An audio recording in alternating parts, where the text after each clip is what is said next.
Cordless vacuums can be really expensive, and I'll admit that Dyson is probably the best quality product on the market currently, but if you're like me and don't want to spend $500 on a vacuum cleaner, then this is the video for you. About a year ago, my wife and I were shopping for a new vacuum, and it was then that I learned about the large range of both price and quality when it comes to vacuum cleaners. For me, it's all about finding the balance between those two things, quality and price. The vacuum I ended up spending my own money on was the Wyze cordless vacuum, which comes in at under $100.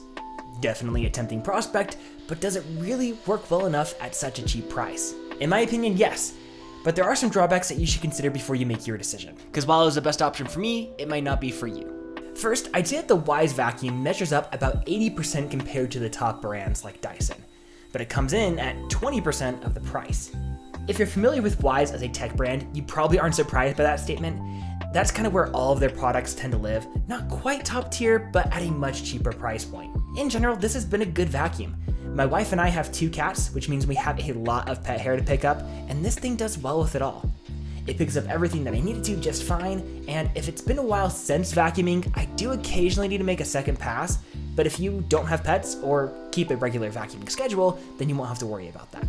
Since we do end up with so much pet hair, I do almost wish that the container on this was a little bit larger for everything it picks up. It's relatively small, and with around 1,400 square feet of carpet in my place, I tend to empty it at least once each time I vacuum. But it's super easy to empty. All you have to do is just flip the switch, dump it out, and then snap it back into place. So it hasn't been much of an issue. In my house, I have a combination of both shorter and longer carpet, and this vacuum does well with both. It's also modular with a few different attachments, which makes it great for vacuuming stairs, and this little suction nozzle is great for getting in corners or right up against baseboards where the vacuum bristles just can't hit. Next is battery life, and I'll be honest, it's not incredibly long.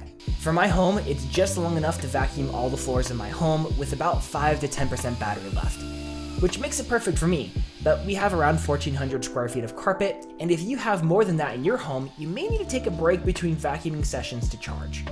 The last drawback when compared to leading brands is just the build quality.